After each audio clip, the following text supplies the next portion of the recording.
গল্প হৃদয়ান্তর। লেখক সোফিয়ার রহমান। বৃষ্টির ঝাপটা তখন কাচের ওপর আছড়ে পড়ছে, আর ঘরের ভেতরটা ছেয়ে আছে এক গাঢ় নীল অন্ধকারে। আমি জানালার পাশে স্থির হয়ে বসে আছি, ঠিক যেন কোনো পাথর খোদাই করা মূর্তি। টেবিলের ওপর রাখা কফিটা অনেক আগেই জুড়িয়ে জল হয়ে গেছে, কিন্তু আমার নড়াচড়ার কোনো তাগিদ নেই। লোকে বলে বৃষ্টি নাকি বিরোহী মানুষের বন্ধু, কিন্তু আমার কাছে এই বৃষ্টির প্রতিটি শব্দ কেবল সেই তীব্র অবহেলার কথা মনে করিয়ে দেয়, যা আমি প্রতি মুহূর্তে সয়ে যাচ্ছি। আসলে আমার নামটা বাবা রেখেছিলেন সোফিয়ার রহমান, বেশ গম্ভীর আর সম্ভ্রান্ত নাম।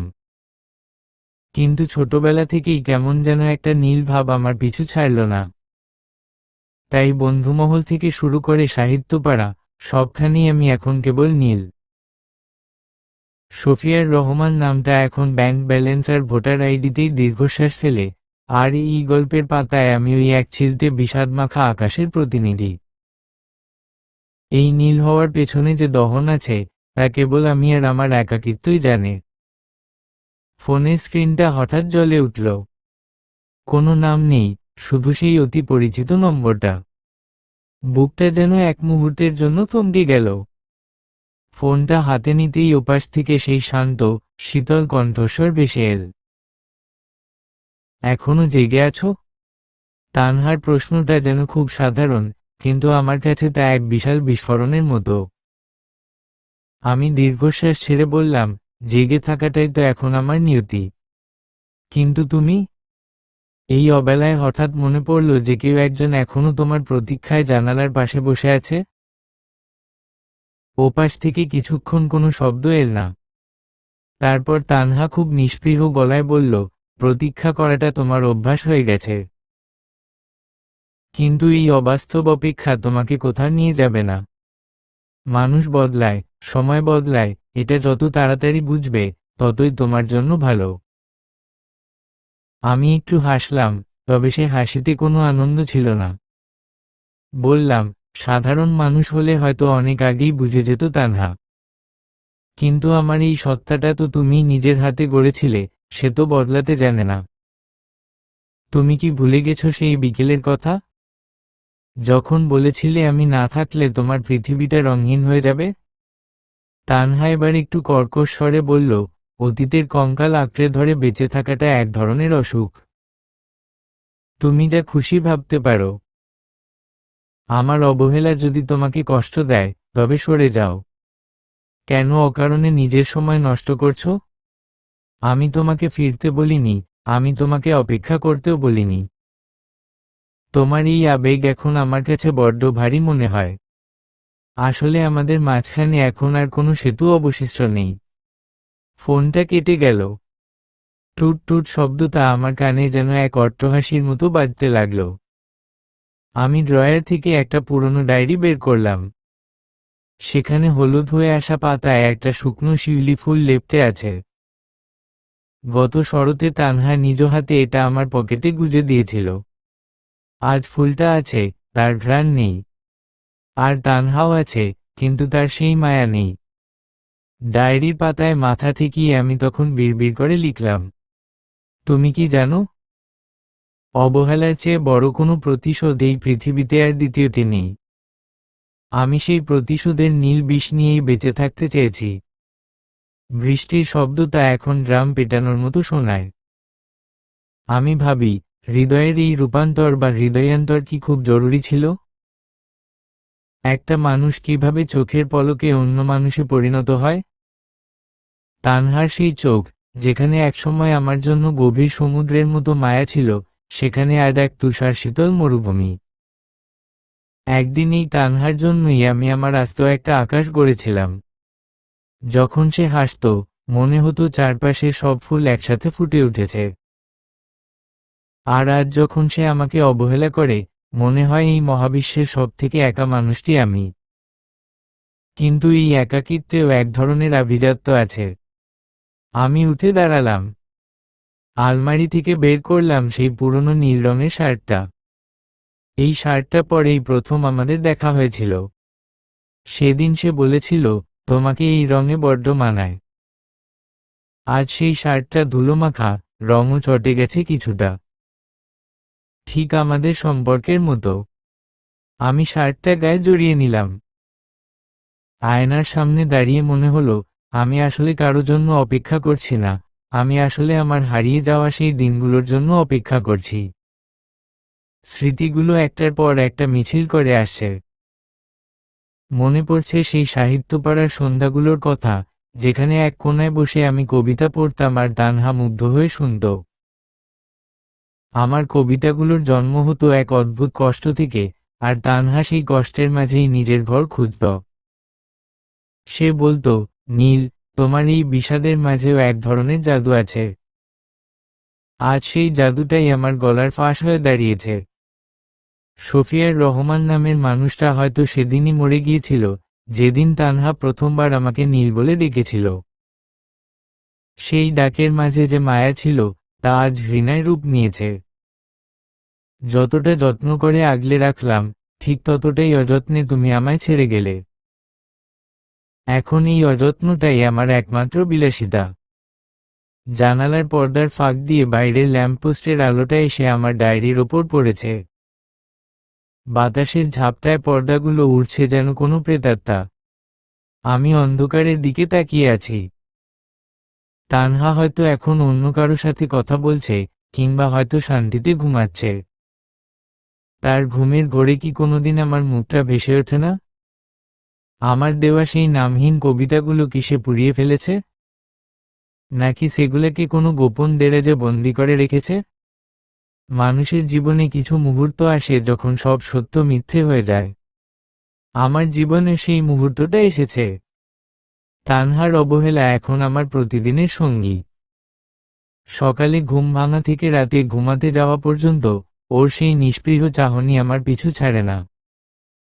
আমি জানি, এই বিষাদ আমাকে তিলে তিলে শেষ করে দিচ্ছে। কিন্তু এই শেষ হওয়াটাতেও এক ধরনের শান্তি আছে। অন্তত আমি জানি, আমি কারো অপেক্ষায় আছি। যার কেউ নেই, তার অন্তত অপেক্ষা করার মতো একজন তো আছে। শফিয়ার রহমান হয়তো এই রাতটাকে ভয় পেত, কিন্তু নীল এই রাতটাকেই ভালোবাসে। কারণ এই অন্ধকারেই আমি তানহাকে সব থেকে কাছে পাই। আমার কল্পনায় সে এখনো আমার পাশে বসে আছে, আমার চুলে বিলি কেটে দিচ্ছে আর বলছে, নীল, তুমি এত ভাবো কেন? আমি চোখ বন্ধ করলাম। দরজার ওপাশে হয়তো কেউ নেই, কলিং বেলটাও বাজবে না জানি। তবু এই হৃদয়ান্তর আমাকে শিখিয়েছে কিভাবে শূন্যতাকে ভালোবাসতে হয়। আমি জানি কাল সকালে সূর্য উঠবে, চারপাশ আবার রঙিন হয়ে উঠবে। কিন্তু আমার জগতের সেই নীল বিষাদ কোনোদিন কাটবে না। আমি এভাবেই বেঁচে থাকব, অপেক্ষায়, অপমানে আর এক সমুদ্র ভালোবাসায়। তানহার দেওয়া প্রতিটি অবহেলা আমি এক একটা নীল নক্ষত্র হিসেবে আমার ডায়েরির আকাশে সাজিয়ে রাখব। বর্তমান যুগের ব্যস্ত পাঠকরা হয়তো এই মন্থর অপেক্ষার মানে বুঝবে না, কিন্তু যারা কোনোদিন কাউকে নিঃস্বার্থভাবে ভালোবেসেছে, তারা জানবে, হারানোর চেয়ে না পাওয়ার বেদনা অনেক সময় বেশি আভিজাত্যপূর্ণ হয়। এই হৃদয়ের রূপান্তর আমাকে এক নতুন জগতের খবর দেয়, যেখানে কোনো প্রাপ্তি নেই, কোনো প্রতিশ্রুতি নেই। আছে শুধু এক অন্তহীন অপেক্ষা। তানহা হয়তো একদিন ফিরবে, অথবা হয়তো ফিরবে না। তাতে আমার কিছু যায় আসে না। আমার কাছে এখন বড় সত্য হলো, আমি আজও তাকে ভালোবাসি, তার এই অবহেলা সহ। এই ভালোবাসার কোনো নাম নেই, কোনো শেষ নেই। এটা কেবল আমার আর আমার ছায়ার গল্প। যে গল্পটা শুরু হয়েছিল এক বৃষ্টি ভেজা দিনে, আর শেষ হবে হয়তো অন্য কোনো এক বিষণ্ণ সন্ধ্যায়। কিন্তু এই নিস্তব্ধতার মাঝে হঠাৎ দরজার নিচ দিয়ে কেউ একটা সাদা খাম ঠেলে দিয়ে গেল। এই মাঝরাতে কে আসতে পারে? কাপা হাতে খামটা তুলে নিতেই আমার রক্তহিম হয়ে এল। খামের ওপর কোনো নাম নেই, শুধু একটা ছোট চিরকুট, যেখানে তানহার হাতের লেখায় লেখা আছে, নীল, তুমি যা দেখছো তা সত্যি নয়। আমার বদলে যাওয়ার কারণটা জানলে তুমি হয়তো আজই এই শহর ছেড়ে পালিয়ে যেতে। শরীরের ভেতর এক শীতল স্রোত বয়ে গেল। তানহা কি তবে কোনো বড় বিপদে আছে? নাকি এটি তার নতুন কোনো খেলা? ডায়েরিটা বন্ধ করে আমি জানালার বাইরে তাকালাম। অন্ধকার আকাশটা যেন আরো রহস্যময় হয়ে উঠেছে। এই গল্পের আসল দহন তো তবে এখনো শুরুরই হয়নি। হাতে ধরা সেই সাদা খামটা যেন বরফের চেয়েও শীতল। জানালার গ্রিল দিয়ে আসা বৃষ্টির ছাট চিরকুটের নীল কালিটাকে কিছুটা অস্পষ্ট করে দিয়েছে, ঠিক যেমন আমার জীবনের সাজানো রেখাগুলো আজ দিগ্ভ্রান্ত। তানহার হাতের লেখা আমি চিনি, প্রতিটি টানে এক অদ্ভুত মায়া আর জেদ মিশে থাকে। কিন্তু সেখানে যা লেখা ছিল তা আমার জমানো সব নীল বিষাদকে এক মুহূর্তেই তছনছ করে দিল। নীল, তুমি যা দেখছো তা সত্যি নয়। আমার বদলে যাওয়ার কারণটা জানলে তুমি হয়তো আজই এই শহর ছেড়ে পালিয়ে যেতে। পালিয়ে যাওয়ার কথা সে কেন লিখেছে? আমি তো এই বিষাদময় শহরেই নিজের জন্য এক নিভৃত ঘর গড়ে নিয়েছি। যে মানুষটা নিজের ভেতরেই একটা একাকিত্বের পাহাড় জমিয়ে রাখে, তার পালানোর মতো কোনো সমতল ভূমি এই পৃথিবীতে অবশিষ্ট নেই। আমি সোফিয়ার রহমান থেকে নীল হয়েছি কেবল তার মায় পড়ার জন্য নয়, বরং তার দেওয়া অবহেলাগুলোকে কবিতার মতো আগলে রাখার জন্য। কিন্তু এই চিরকুট, এই রহস্য, এই যেন এক প্রশান্ত সাগরের নিচে লুকিয়ে থাকা অগ্নিকুণ্ড। আমি চেয়ার ছেড়ে উঠলাম। টেবিলের ওপর পড়ে থাকা জুড়িয়ে যাওয়া কফির কাপটা এখন এক মৃত আগ্নেয়গিরির মতো দেখাচ্ছে। আমি আয়নার সামনে গিয়ে দাঁড়ালাম। ধুলোমাখা আয়নায় নিজের প্রতিচ্ছবি দেখে মনে হলো, এই মানুষটাকে আমি চিনি না। এই নীল কি সত্যিই আমি? নাকি তানহা অবহেলার আগুনে পুড়ে তৈরি হওয়া কোনো একছাইয়ের মূর্তি?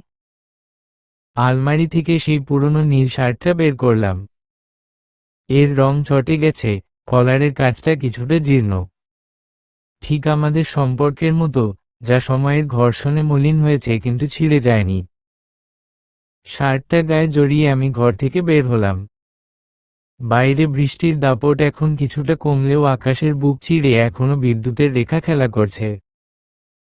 সাইকেলটা নিয়ে আমি যখন নির্জন রাস্তা দিয়ে এগোচ্ছি, তখন চাকার সাথে ভেজা পিচের ঘর্ষণে এক অদ্ভুত শীষের মতো শব্দ হচ্ছে।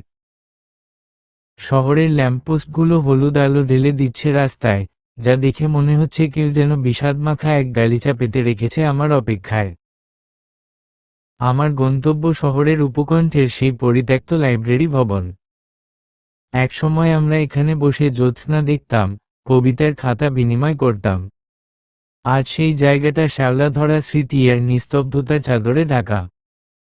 সিঁড়ি দিয়ে ওপরে ওঠার সময় প্রতিটি ধাপের শব্দ আমার হৃৎপিণ্ডের গতির সাথে পাল্লা দিচ্ছিল। প্রতিটি সিঁড়ি যেন এক একটি বছর, যেখানে আমি তানহার অপেক্ষায় নিজের জীবনকে উৎসর্গ করেছি। ছাদে পা রাখতেই দেখলাম, রেলিংয়ের ধারে একটা ছায়া দাঁড়িয়ে আছে। সাদা শাড়ি, এলো চুল, সেই অতি পরিচিত অবয়ব। কিন্তু তার দাঁড়ানোর ভঙ্গিতে আর সেই চপলতা নেই যা আমাকে মুগ্ধ করত। আছে এক বুক সমান ক্লান্তি। আকাশের এক কোণে এক ফালি ম্লান চাঁদ দেখা দিয়েছে, যার আলোয় তাকে কোনো অপার্থিব ছায়ার মতো লাগছে। এলে তবে? তানহা আমার দিকে না ফিরেই বলল। কণ্ঠস্বরটা আজ আর সেই ফোনের ওপারের মতো শীতল বা কর্কশ নয়, বরং অদ্ভুত রকমের মরমী। আমি ওর পাশে গিয়ে দাঁড়ালাম। তাকালাম ওর চোখের দিকে। সেই চোখ, যেখানে একসময় আমার পুরো আকাশটা ধরা দিত, আজ সেখানে কেবল এক অতল গহ্বর সমান শূন্যতা। আমি শান্ত গলায় বললাম, পালিয়ে যাওয়ার চেয়ে তোমার সামনে দাঁড়িয়ে ধ্বংস হওয়াটাও আমার কাছে অনেক বেশি সুন্দর মনে হয়েছে, তানহা। বলো, কি সেই বিভীষিকা যা তুমি অবহেলার মুখোশ দিয়ে ঢেকে রেখেছিলে? তানহা এবার সরাসরি আমার দিকে ফিরল। তার চোখের কোণায় জমা হওয়া জলবিন্দুগুলো চাঁদের আলোয় হীরের মতো জ্বলছে। সে আমার নীল শার্টের একটা বোতাম হাত দিয়ে স্পর্শ করল। আঙুলগুলো কাঁপছে তার। সে ফিসফিস করে বলল, নীল, তুমি যাকে অবহেলার প্রতিশোধ ভেবে ডায়েরিতে লিখেছিলে, সেটা আসলে আমার প্রার্থনা ছিল। তোমাকে আমার থেকে দূরে রাখার এক করুণ প্রার্থনা। আমি চেয়েছিলাম তুমি আমাকে ঘৃণা করো, যাতে আমার হারিয়ে যাওয়ায় তোমার কোনো আক্ষেপ না থাকে। ঘৃণা থাকলে মানুষ সহজে ভুলে যায় নীল, কিন্তু ভালোবাসা নিয়ে মরে যাওয়া বড় যন্ত্রণার। সে আমার হাতটা শক্ত করে ধরল। তার হাতের স্পর্শ আজ বরফের মতো ঠান্ডা, যেন প্রাণশক্তি ধীরে ধীরে ফুরিয়ে আসছে। সে বলতে লাগলো, ডাক্তাররা আমাকে খুব বেশি সময় দেয়নি নীল। আমার শরীরের ভেতরে এক নীল বিষ ছড়িয়ে পড়ছে প্রতিদিন। আমি চেয়েছিলাম এই শহর ছেড়ে যাওয়ার আগে তোমাকে এমন এক নীল করে দিয়ে যেতে, যে কেবল নিজের সাহিত্য আর একাকিত্ব নিয়ে সুখে থাকবে। আমার চলে যাওয়াটা যেন তোমার কাছে কোনো পরাজয় না হয়, বরং একটা মুক্তি হয়। আমার মাথার ভেতরটা এক মুহূর্তের জন্য ফাঁকা হয়ে গেল। বৃষ্টির শব্দ থেমে গেল, বাতাসের গর্জন মিলিয়ে গেল। আমি অনুভব করলাম, আমার পায়ের তলার শক্ত মাটিটুকু ওকেও সরিয়ে নিয়েছে। তুমি মরতে চেয়েছিলে একা, আমাকে এই মিথ্যে ঘৃণার চাদরে মুড়িয়ে দিয়ে। আমার গলা চিরে কান্নার বদলে এক অদ্ভুত হাসি বেরিয়ে এল। এই হাসিতে কোনো আনন্দ ছিল না, ছিল এক চরম পরাজয়ের হাহাকার। তানহা মাথা নিচু করে রইল। আমি তার চিবুকটা তুলে ধরলাম। তুমি ভুল করেছিলে তানহা। তুমি ভেবেছিলে তুমি না থাকলে আমার পৃথিবী রঙহীন হয়ে যাবে। তুমি কি জানো না, কবির কাছে প্রাপ্তির চেয়ে অপূর্ণতাই বেশি দামি। এই যে তুমি আমায় সরিয়ে রেখেছিলে, এই যে আমি রাতের পর রাত তোমার ফোনের অপেক্ষায় জানালার পাশে বসে বিষাদ গুনেছি, এই দহনই তো আমাকে বাঁচিয়ে রেখেছিল। এখন এই সত্যটা জেনে আমি তো আরো বেশি একা হয়ে গেলাম। আকাশের মেঘ সরে গিয়ে এক চিলতে রূপলি আলো এসে পড়ল আমাদের ওপর।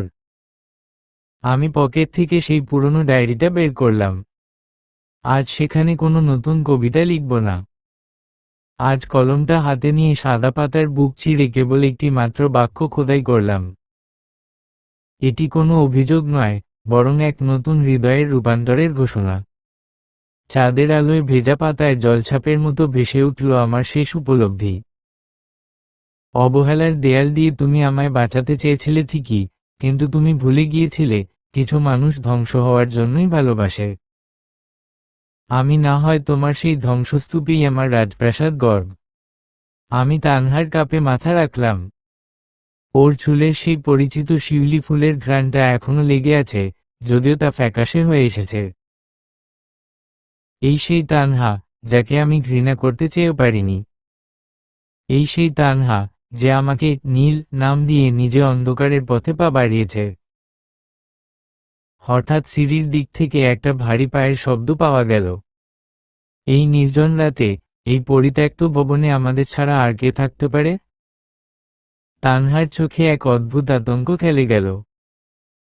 সে আমার হাতটা এমনভাবে খামচে ধরল যেন সে কোনো অদৃশ্য দানবকে দেখতে পাচ্ছে। অন্ধকারের ওপাশ থেকে কেউ একজন খুব নিচু আর ধাতব স্বরে আমার নাম ধরে ডাকল, সোফিয়ার রহমান। আমার বুকের ভেতরটা হিম হয়ে এল। এই কণ্ঠস্বর তো তানহার নয়, এমনকি এই কণ্ঠস্বর এই শহরেরও নয়।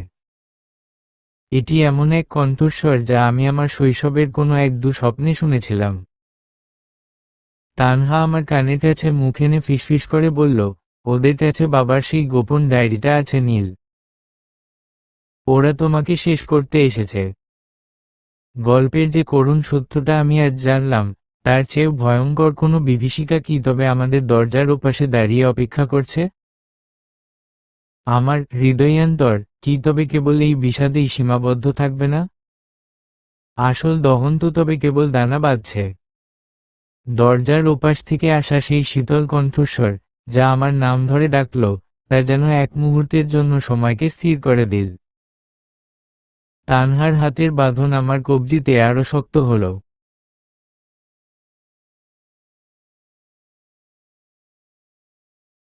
তার ফ্যাকাশে মুখটা ম্লান জ্যোৎস্নায় আরো বেশি আতঙ্কিত দেখাচ্ছে। সে ফিসফিস করে বলল, নীল, ওরা তোমাকে খুঁজে পেয়েছে। আমি ভেবেছিলাম তোমাকে ঘৃণা দিয়ে সরিয়ে রাখলে ওরা তোমাকে ছেড়ে দেবে, কিন্তু আমি ভুলছিলাম। আমার সব চেষ্টা বিফলে গেল। দরজাটা ধীরে ধীরে খুলে গেল। ছাদের সেই নিস্তব্ধতায় কবজার ক্যাটক্যাট শব্দটা আমার কানে কোনো কর্কশ অট্টহাসির মতো বাজল। যে মানুষটা ভেতরে ঢুকল, তাকে দেখে আমার বুকের ভেতরটা এক মুহূর্তের জন্য থেমে গেল। পরনে কালো কোট, চোখে মোটা ফ্রেমের চশমা, সে আর কেউ নয়, রহমান চাচা। আমার বাবার আজীবনের ছায়াসঙ্গী এবং আমাদের পারিবারিক আইনি পরামর্শদাতা। কিন্তু তার চেহারায় আজ সেই পরিচিত মায়া নেই, বরং এক কঠিন ও গম্ভীর বিষণ্ণতা। চাচা, আপনি এই মাঝরাতে এখানে? আমি বিস্ময়ের আতঙ্কের সংমিশ্রণে জিজ্ঞেস করলাম। রহমান চাচা দীর্ঘশ্বাস ফেলে এগিয়ে এলেন। তার হাতে একটি জীর্ণ লেদার ব্যাগ। তিনি তানহার দিকে তাকিয়ে এক অদ্ভুত করুণ স্বরে বললেন, আমি জানতাম তোমরা এখানেই থাকবে। তোমার এই জেদ আর নিজের ওপর টেনে নেওয়া এই মরণপণ ত্যাগ নীলকে বাঁচাতে পারল না মা। সত্যকে সাময়িকভাবে চাপা দিয়ে রাখা যায়, কিন্তু তাকে চিরতরে মুছে ফেলা যায় না। আমি দুপা এগিয়ে গেলাম। আমার ভেতরটা তখন এক অস্থির ঝড়ে কাঁপছে। কি সত্য চাচা? কেন তানহা আমাকে মিথ্যে অবহেলার নাটক করে দূরে সরিয়ে রাখতে চেয়েছিল? কাদের হাত থেকে পালানোর কথা ও চিরকুটে লিখেছে? রহমান চাচা ব্যাগ থেকে একটি হলুদ হয়ে যাওয়া চামড়ায় বাঁধানো ডায়েরি বের করলেন। আমার বাবার ডায়েরি। ডায়েরিটা হাতে নিতেই আমার মনে হলো বাবার সেই চিরচেনা তামাকের ঘ্রাণ আর তার গম্ভীর ব্যক্তিত্ব আমাকে ঘিরে ধরছে। চাচা শান্ত কিন্তু দৃঢ় গলায় বলতে লাগলেন, নীল, তোমার বাবা শফিয়ার রহমানকে নীল ডাকতেন কেবল তোমার মায়ের ভালোবাসার টানে নয়। এই নীল ছিল এক গোপন অস্তিত্বের পরিচয়। তোমার বাবা আর তানহার বাবা দুজনেই এই শহরের এক প্রভাবশালী কিন্তু এখন বিলুপ্ত এক ট্রাস্টের সাথে জড়িত ছিলেন। ট্রাস্টটি ভেঙে যাওয়ার সময় কিছু অমূল্য সম্পদ আর গোপন নথি রয়ে গিয়েছিল, যা এখন অনেকের গলার ফাঁস। তোমার বাবা মরার আগে সেই সবের উত্তরাধিকার তোমার নামে লিখে গেছেন। কিন্তু শর্ত ছিল, তুমি যতক্ষণ না নিজের ভেতরের নীল সত্তাকে চিনবে, ততক্ষণ এই সত্য গোপন থাকবে। আমি স্তব্ধ হয়ে শুনছিলাম। আমার এতদিনের বিষাদ, ডায়েরির প্রতিটি কবিতা, এমনকি আমার একাকিত্ব, সবকিছুর আড়ালে এমন এক জাগতিক খেলা চলছে। তানহা হঠাৎ ফুপিয়ে কেঁদে উঠল। সে আমার হাতটা নিজের ফ্যাকাশে গালের কাছে নিল। তার গায়ের তাপমাত্রা ক্রমশ বাড়ছে, যেন আগ্নেয়গিরির উত্তাপ গ্রাস করছে তাকে। সে ধীর স্বরে বলল, নীল, আমি যখন জানলাম যে ট্রাস্টের সেই লোভী মানুষগুলো তোমার পিছু নিয়েছে, তখন আমি ভয় পেয়ে গিয়েছিলাম। আমি ভেবেছিলাম আমি যদি তোমাকে অবহেলা করি, যদি তোমাকে বারবার অপমান করে দূরে ঠেলে দিই, তবে ওরা ভাববে আমাদের মাঝে আর কোনো সম্পর্ক নেই। ওরা তোমাকে সাধারণ একজন পাগল প্রেমিক ভেবে ছেড়ে দেবে। কিন্তু নীল, আমি জানতাম না যে আমার শরীরে ওরা এক মরণবিষ আগে থেকেই বুনে দিয়েছে। আমার এই অসুস্থতা কোনো সাধারণ রোগ নয় নীল, এটি ছিল আমাকে থামিয়ে দেওয়ার একটা কৌশল যাতে আমি তোমাকে সত্যিটা বলতে না পারি। রহমান চাচার চোখ ভিজে এল। তিনি বললেন, তানহা গত কয়েক মাস ধরে নিজের জীবন বাজি রেখে তোমাকে ছায়ার মতো আগলে রেখেছে, আর তুমি ভেবেছ সে বদলে গেছে। ও জানতো ওর সময় ফুরিয়ে আসছে, তাই ও চেয়েছিল তোমার মনে ওর জন্য এক বুক ঘৃণা নিয়ে ও বিদায় নিতে, যাতে ওর চলে যাওয়াটা তোমাকে মানসিকভাবে ভেঙে না ফেলে। আমার পৃথিবীটা যেন এক মুহূর্তের জন্য চুরমার হয়ে গেল। যে অবহেলাকে আমি আমার কবিতার মূল রসদ বানিয়েছিলাম, যে নিষ্পৃহতাকে আমি প্রতিশোধ ভেবে নীল বিষে নিজেকে নীলকণ্ঠ করেছিলাম, তা ছিল আসলে এক চরম আত্মত্যাগের রাজকীয় মুখোশ। আমি তানহার দিকে তাকালাম। তার চোখের সেই জলভরা চাহনি যেন আমাকে বলছে, নীল, আমাকে আর কতকাল ভুল বুঝে থাকবে? বৃষ্টির তোড় আবার বাড়তে শুরু করল। আকাশের গর্জন যেন আমার হৃদয়ের হাহাকারের সাথে সুর মেলাচ্ছে। রহমান চাচা দ্রুত ডায়েরির শেষ পাতাটা উল্টালেন। সেখানে একটা ছোট সিল করা খাম আটকানো ছিল। সেটা ছিঁড়ে তিনি চিৎকার করে উঠলেন, নীল, সব শেষ হয়ে যায়নি। তোমার বাবা জানতেন এমন কিছু হতে পারে। এই নথিতে সেই প্রতিষেধকের হদিস আছে যা তানহার শরীরে ছড়িয়ে পড়া বিষকে রুখতে পারে। কিন্তু আমাদের হাতে সময় খুব কম। কয়েক ঘন্টার মধ্যে যদি আমরা ওই ঠিকানায় পৌঁছাতে না পারি, তবে সব বৃথা যাবে। কথাটা শুনেই যেন আমার মৃতপ্রায় শরীরে 1000 ভোল্টের বিদ্যুৎ খেলে গেল। তানহা নিস্তেজ হয়ে আমার হাতের ওপর ঢলে পড়লেও তার নাড়ির স্পন্দন তখনও ক্ষীণভাবে জানান দিচ্ছিল যে সে লড়ছে। সে মরতে চায় না, সেই নীল বিষাদের মেঘ সরিয়ে আবার আমার রোদ্দুর হতে চায়। আমি তানহাকে পাজাকোলা করে তুলে নিলাম। ছাদ থেকে নিচে নামার সময় প্রতিটি ধাপ যেন আমার হৃৎপিণ্ডের ওপর এক একটা কঠিন হাতুড়ির ঘা দিচ্ছিল। তানহা আমার বুকে মাথা রেখে ফিসফিস করে বলল, নীল, আমাদের কি সত্যিই ফেরা হবে? আমি ওর কপালে আলতো করে চুমু খেয়ে কানে কানে বললাম, তুমি চেয়েছিলে অবহেলার দেয়াল দিয়ে আমাকে মুক্তি দিতে, কিন্তু আমি সেই দেয়াল ভেঙে তোমাকে ফিরিয়ে আনব। তোমাকে বেঁচে ফিরতে হবে তানহা, আমার প্রতিটি অপূর্ণ কবিতার সাক্ষী হওয়ার জন্য। শফিয়ার রহমান হয়তো হারতে জানে, কিন্তু তোমার এই নীল আজ থেকে তার ভালোবাসার জন্য যুদ্ধে নামল। আমরা দ্রুত নিচে নেমে এলাম। রহমান চাচা আগে আগে গাড়ি বের করলেন। লাইব্রেরির সেই নির্জন ঘর থেকে বেরিয়ে আসার সময় মনে হলো পিছনের সব অন্ধকার আর বিষাদকে আমি চিরতরে ফেলে যাচ্ছি। বাইরে তখন ভোরের প্রথম আলো ফুটছে। মেঘের আড়াল থেকে সূর্যের একটি সোনালি রেখা উঁকি দিচ্ছে। আমি তানহার হাতটা শক্ত করে চেপে ধরলাম। এই হাত আমি আর ছাড়ব না। বাবার ডায়েরির সেই রহস্যময় ঠিকানাটা এখন আমাদের গন্তব্য নয়, ওটা আমাদের পুনর্জন্মের পথ। আমি জানি সামনে অনেক বাধা, অনেক শত্রু অপেক্ষা করছে, কিন্তু যার সাথে হৃদয়ের এমন রূপান্তর বা হৃদয়ান্তর ঘটেছে, তাকে আমি কোনোভাবেই মহাকালের অতল গহ্বরে হারিয়ে যেতে দেব না। আমাদের গল্পের বিষাদটুকু আজ থেকে শক্তিতে রূপ নিল। আমি ডায়েরির পাতায় মনে মনে লিখলাম, ভালোবাসা মানে কেবল মরে যাওয়া নয়, ভালোবাসা মানে মৃত্যুর মুখ থেকে ছিনিয়ে এনে জীবনকে নতুন করে সাজানো। গাড়িটা ঝড়ের গতিতে শহরের সীমানা ছাড়িয়ে অজানা এক গন্তব্যের দিকে ছুটে চলল। গাড়িটা ঝড়ের গতিতে শহরের ধোঁয়াশা মাখা রাস্তাগুলো পেরিয়ে যাচ্ছে। পাশে শুয়ে থাকা তানহার মুখটা ভোরের আলোয় আরো বেশি ফ্যাকাশে লাগছে, যেন কোনো এক শ্বেতপাথরের ভাস্কর্য। ওর হাতটা এখনো আমার হাতের মুঠোয়, ঠান্ডা, কিন্তু স্পন্দনহীন নয়। রহমান চাচা স্টিয়ারিংয়ে শক্ত হাত রেখে সামনের দিকে তাকিয়ে আছেন। তার চোখে এখন এক যোদ্ধার কাঠিন্য। চাচা, আর কত দূর? আমি ভাঙা গলায় জিজ্ঞেস করলাম। বেশি দূর নয় নীল, রহমান চাচা আয়নায় একবার আমার দিকে তাকালেন। বাবার ডায়েরিতে লেখা সেই ঠিকানাটা আসলে শহরের বাইরে আমাদের পুরনো বাগান বাড়ি। সেখানে একটা গোপন ল্যাবরেটরি ছিল তোমার বাবার। তিনি জানতেন, এই নীল বিষের রহস্য একদিন না একদিন আমাদের তাড়া করবে। তাই প্রতিষেধকটা তিনি আগেই তৈরি করে রেখেছিলেন। আমি জানালার বাইরে তাকালাম। দুপাশে ধানের ক্ষেতগুলো দ্রুত পেছনে সরে যাচ্ছে। মনে হচ্ছে আমার অতীতটা এভাবেই পেছনে ফেলে আমি এক নতুন ভবিষ্যতের দিকে ছুটছি। পকেট থেকে বাবার সেই ডায়েরিটা বের করলাম। মাঝখানের একটা পাতায় বাবার হাতের লেখায় 4টে লাইন লেখা। হৃদয় যখন বিষে নীল হয়ে যায়, তখন কেবল ভালোবাসা দিয়েই তাকে রক্তিম করা সম্ভব। শফিয়ার, মনে রাখিস, বিপদ যখন সবচেয়ে কাছে থাকে, মুক্তিও তখন তার পাশেই ওত পেতে থাকে। হঠাৎ পেছনের একটা কালো এসইউভি আমাদের গাড়িটাকে ওভারটেক করার চেষ্টা করল।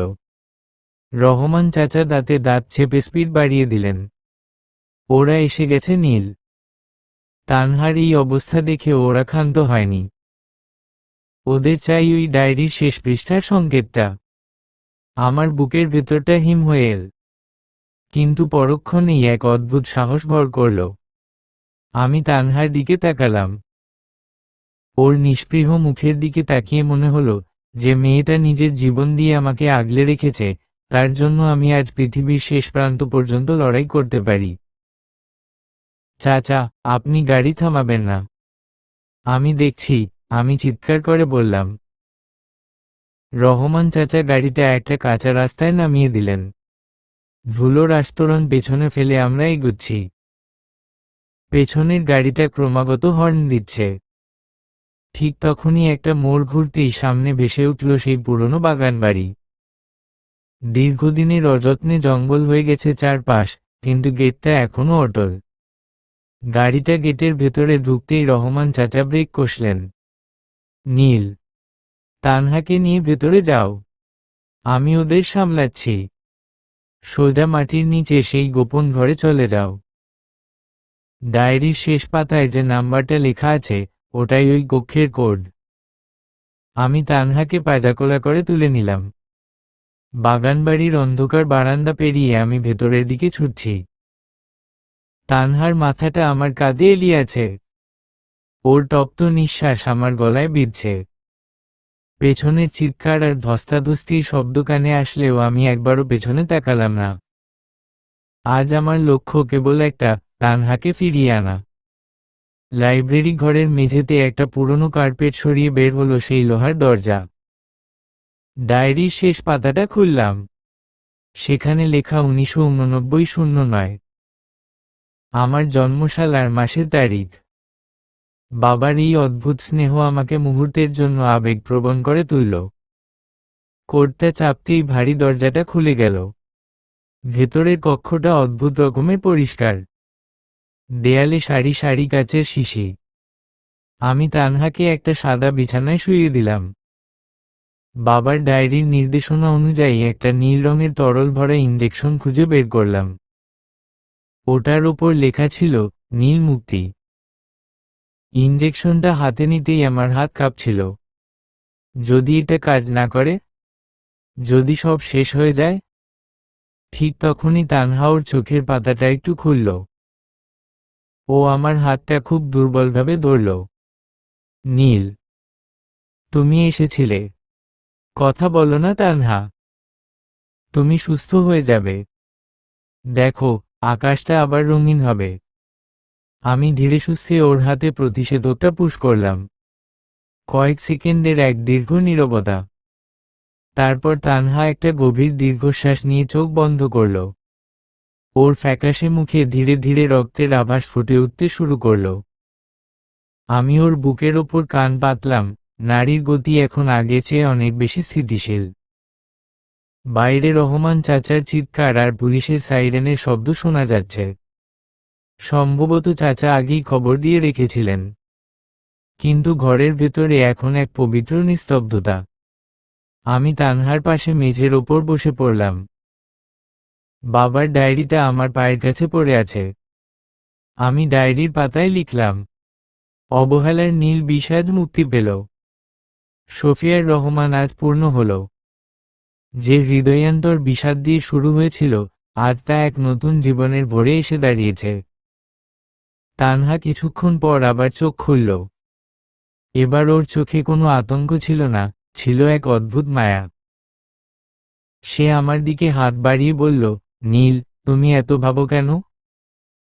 আমি তো বলেছি, আমি তোমার আকাশেই থাকব। আমি ওর হাতটা নিজের কপালে ছোঁয়ালাম। আজ আর কোনো কবিতা নেই, আজ কেবল কৃতজ্ঞতা। জানালার ফাঁক দিয়ে আসা সূর্যের সোনালি আলো তখন সারা ঘরটা রাঙিয়ে দিয়েছে। আমরা দুজনে এক নতুন যুদ্ধের পর শান্তি খুঁজে পেয়েছি। বাগানবাড়ির সেই গোপন কক্ষের নিস্তব্ধতা এখন আর ভয়ঙ্কর নয়, বরং এক শান্ত অভয়ারণ্যের মতো। প্রতিষেধকটা কাজ করেছে। তানহার ফ্যাকাশে ঠোঁটে এখন বিকেলের রোদের মতো মৃদু লালিমা ফুটে উঠেছে। সে গভীর ঘুমে আচ্ছন্ন, যে ঘুমে কোনো দুঃস্বপ্ন নেই, আছে কেবল সেরে ওঠার এক প্রশান্তি। রহমান চাচা ঘরে ঢুকলেন। তার কাঁধের কোটটা কিছুটা ধুলোমাখা, কিন্তু মুখে এক তৃপ্তির হাসি। তিনি আমার পাশে এসে দাঁড়ালেন। সব ঠিক হয়ে গেছে নীল। পুলিশ ওদের প্রধান চক্রটাকে ধরে ফেলেছে। তোমার বাবার নথিগুলো এখন নিরাপদ। কিন্তু সবথেকে বড় কথা, তানহা বেঁচে আছে। আমি শুধু মাথা নাড়লাম। আমার গলার কাছে এক দলা কান্না জমা হয়েছিল, যা এখন আনন্দ হয়ে গলে যেতে চাইছে। আমি ডায়েরিটা হাতে নিলাম। বাবার শেষ কথাগুলো আবার পড়লাম। মনে হলো, শফিয়ার রহমান নামের সেই কঠোর মানুষটা আজ আমার সামনে দাঁড়িয়ে হাসছেন। তিনি জানতেন, তার ছেলে কোনোদিন পালানোর পথ খুঁজবে না, সে লড়তে জানে। 1 মাস পর বাগানবাড়ির বারান্দায় এখন শিউলি ফুলের গন্ধে ম ম করছে। শরৎ শেষ হয়ে হেমন্তের শুরু। বিকেলের মরা রোদে নীল রঙের এক চিলতে আকাশ দেখা যাচ্ছে। আমি ইজি চেয়ারে বসে ডায়েরিতে কিছু একটা লিখছিলাম। ঠিক তখনই কাচের ছুরির টুংটাং শব্দ কানে এল। তানহা হেঁটে আসছে, পরনে তার প্রিয় সেই নীল পাড়ের সাদা শাড়ি।